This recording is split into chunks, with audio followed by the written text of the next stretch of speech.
Hi everyone, Quincy here. So I'd like to share with you on how to execute secret provider for Kubernetes as CronJob. So recently I'm working on a case that the customers would like to secure the secrets used by Spring Boot Java applications that runs on OpenShift. And they don't want to restart the containers when rotating the secrets because it's time consuming as well as resource intensive to restart a container. Also, on top of that, the developers don't want to change any code in their applications. So one of the ways to tackle is to keep the Kubernetes secrets up to date and allow the applications that runs on OpenShift as Spring Boot applications to be aware of the Kubernetes secret change. In order to keep the Kubernetes secret up to date all the time, we leverage on the secret provider for Kubernetes and decouple it and run it as CronJob. So on the left hand side of the screen, you can see the standard or the traditional way to deploy secret provider. And it runs as unique containers that sit in the same port as the application container. On the right is our update architecture. So we decouple the application containers and make it standalone. And we create a CronJob that will automatically create this secret provider, scheduled regularly. So in this demonstration, I make it like once every single minute, and it will check and update the Kubernetes secret. So let's take a look at the demonstration. In the demo environment, I've deployed a set of DAP, including the master and standby on Docker, and followers on OpenShift with OpenShift Authenticator enabled. I've prepared Spring Boot Java applications and all the source code, as well as the OpenShift YAML configuration files can be found in this GitHub repo. I'll put the link in the description box below. Regarding the applications, one of the requirements or prerequisites is to have the Spring Boot Cloud Kubernetes interface enabled. So basically, it is features natively built in Spring Boot that it can monitor the change of Kubernetes config map as well as Kubernetes secrets. It is also got features that once this change is detected, and some properties can be reloaded automatically. So if we take a look at this source code, here I got a Maven config file for compiling and also packaging the Java Spring Boot application. And within these configurations, I've added a dependency for the Spring Cloud Starter Kubernetes config to enable the features that I just mentioned. And also there's two config files within the Spring Boot applications. The one is a bootstrap YAML file. I enable the Kubernetes reload and monitor all the secret changes as well as config file changes. The strategy defined here is refresh, meaning that the Java Spring Boot application will keep up and running when these changes are detected, instead of restarting the whole container or application. And I already enabled the mode as event monitoring. That means it won't proactively ping it, it will be notified by Kubernetes. Also define the secrets that's being monitored, including the namespace, and the name of the Kubernetes secrets.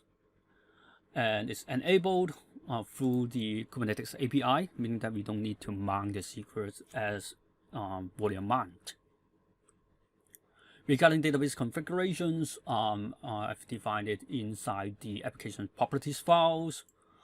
Basically, the first 3 lines is about the database URL, the username as well as password. And I've also got a bunch of configurations because I'm using the native Spring Boot JPA. Underneath it's got an embedded Hibernate. So I add one configurations that, asking the Java Spring Boot application to refresh the class that being used by the Hibernate as well as JPA. So basically, this is the data source, from Spring Boot. And also, it's worth to mention that the Java Spring Boot application should have a configuration bin. And here's the example that I wrote. And this is a configuration bin with properties of previous Spring data source. So, once the Spring Boot application detects a change of the secret, they know which class has been need to be reloaded. Before we deploy the applications, let's have a quick look at the OpenShift YAML configuration file. And within this YAML file, we define the service account, the service, the route, as well as the deployment configuration. Within the deployment configuration, we define 3 variables. One is database URL. I simply hardcode it because I know it will be changed. And the username password will be retrieved from the Kubernetes secret. So let's take a closer look at, let's deploy it and take a closer look at the configuration. So I've logged on to the OpenShift console. The port is empty. The deployment configurations is also empty. Inside secret, I already create a secret called CTF secret.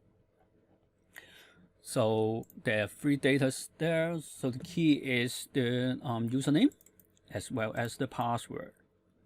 Because we're going to use this secret provider for Kubernetes from CyberArk, I've prepared the CronJob map as well, with link up with the data name as well as path to the secret.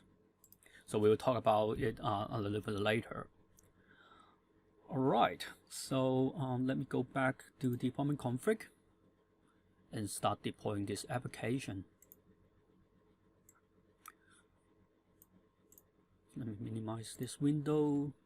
Okay, so on the left you can see a console. On the right you can see the OpenShift configurations console about the deployment configs.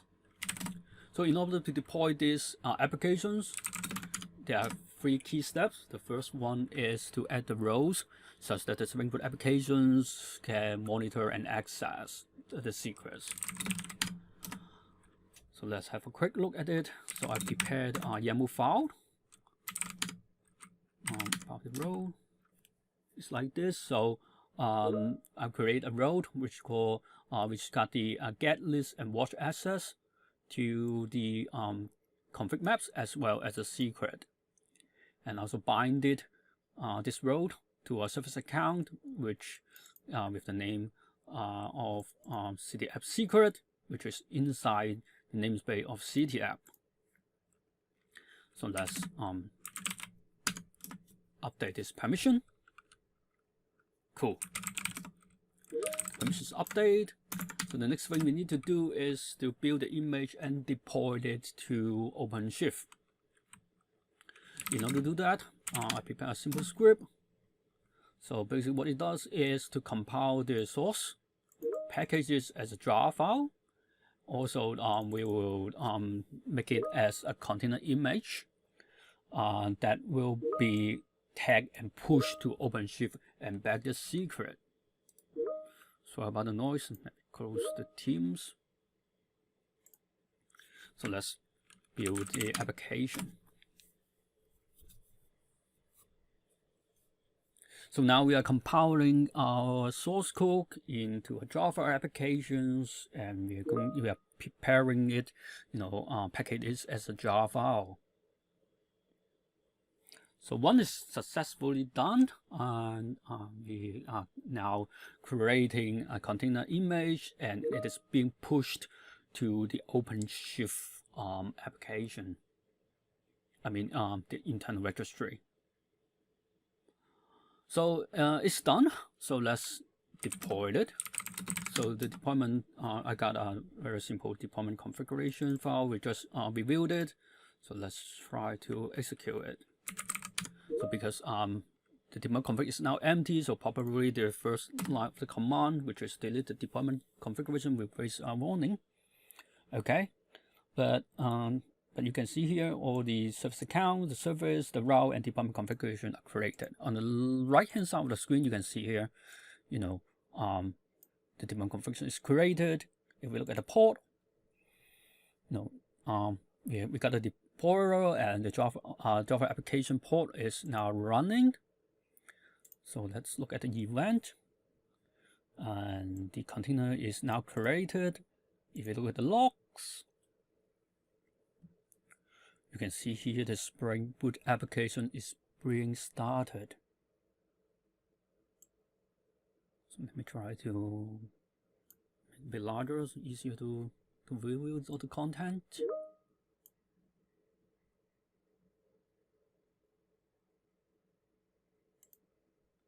So this action will take a while because it's a Java application, it's Spring Boot, so it's not the fastest application in the world. So it seems now it's up and running. If we go to the route that we created and try to access these applications, and we should be able to see the applications up and running that connects to our Oracle database and randomly fetch some information to it. Right. So you can see here, every time we reload it, if we retrieve some random data from the database, and on the bottom of the screen here, there's a red debug message, listing out all the URL, the username, as well as the password of this application. All right, so now the application is now up and running. So let's take a look at the CronJob. So let me show you the YAML file. So for the CronJob, this is the YAML file.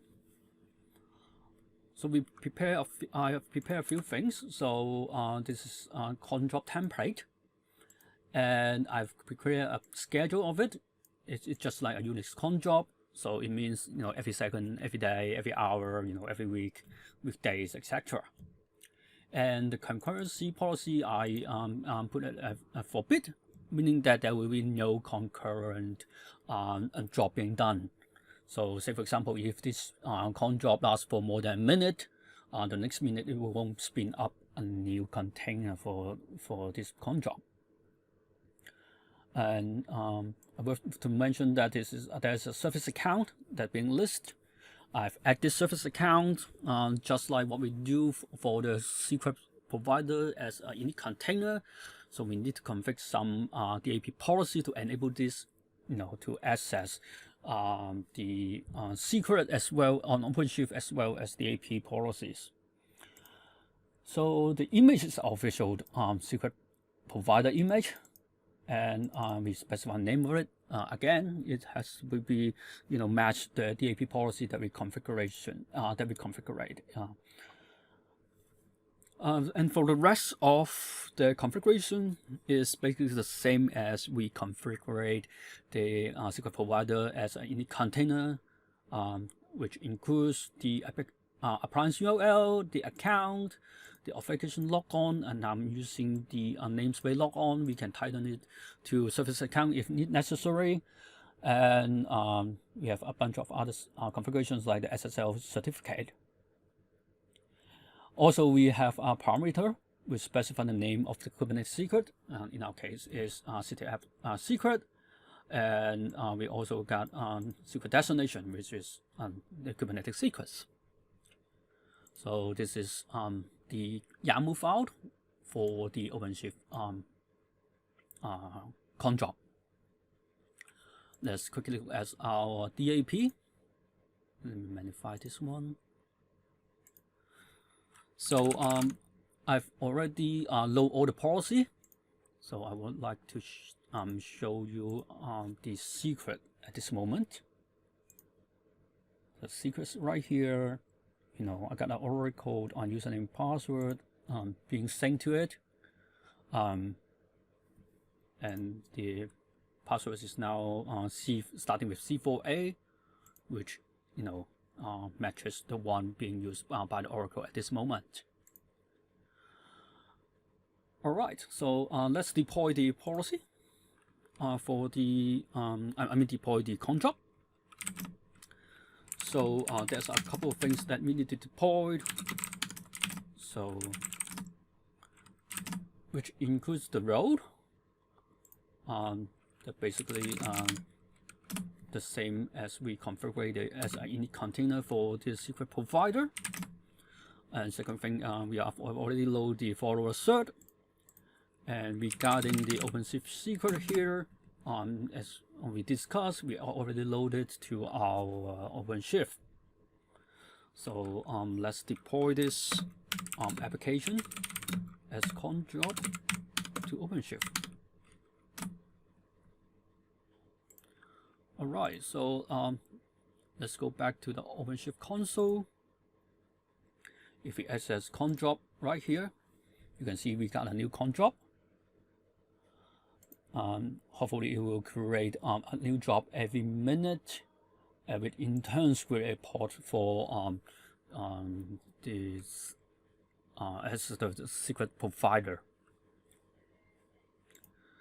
So typically it will take a moment because it's a CronJob, it won't execute instantly, but we can always look at the events here. So you can see here we just spin up a new CronJob, and we should find a job here, and inside the job we will have a port here. So this is a port that is created by the CronJob. Status is completed. Let's take a closer look at the log. So within the log is the same as the secret provider, which run as init container. It authenticates to the followers through the authenticator.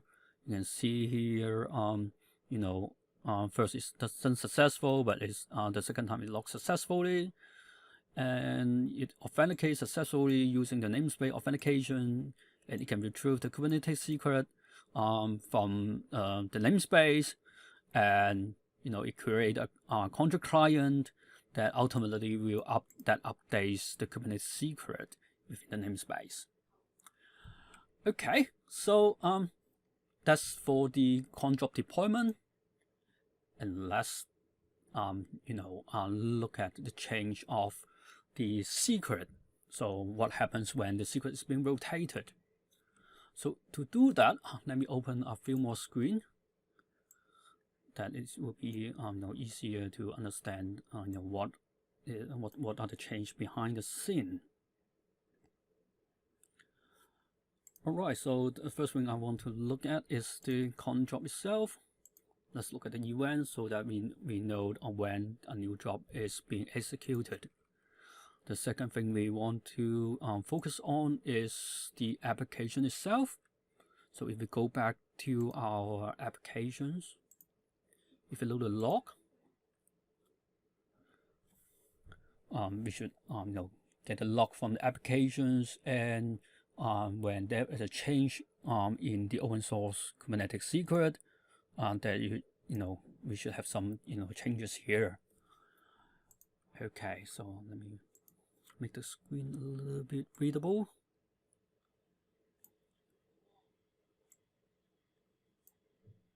Okay. I guess that should do it. So I've prepared a simple script for rotating secret. In production, we should use CPM for secret rotations that being synced from the book server to the DBAP master. In turn, it will replicate to the followers. But because it's a simple demonstration and I want to make the environment more lightweight, so I prepare a script for rotating the secret. So the idea is simple. I basically generate a random secret that will update the DAP secret as well as log on to the database, to update the user password. Alright, so let's take a look at these few things. So So we start with C4A at this moment. So if we rotate the secret now, so first thing we notice is that the secret is now updated with C471. Sorry, C71. And let's monitor the change of this application as well as the CronJob. So this CronJob will be executed for every second, every minute. Sorry about that. It should be every minute. So hopefully, within a moment, we should able to see a new CronJob being executed. All right, so we got a new CronJob with end with 960, and we go on the right hand side. You can see here we have a new detections of the change of the secret right here. Okay, and the application is reload using the strategy refresh, and we shut down the original data source. So if any user is trying to access our application now, we click refresh. You can see the application is now up and running with and connecting to the Oracle database using a new password. We start with C71. So that pretty much is about the live demonstration. And also to wrap up, let me quickly go through some pros and cons of this approach. So to the developers, the pro is definitely they don't need to learn anything about CyberArk or DAP, because what is written or configured in the Spring Boot is pure Spring Boot features. To the operations, it's very lightweight. So the port is run scheduled as a CronJob, so it's not something up and running all the time, and it's very scalable. Meaning that compared with the deployment approach using init container, we only need one container as the CronJob that being run, and those Kubernetes secrets can be shared with multiple ports. Regarding security, it is very secure because we leverage the OpenShift authenticator.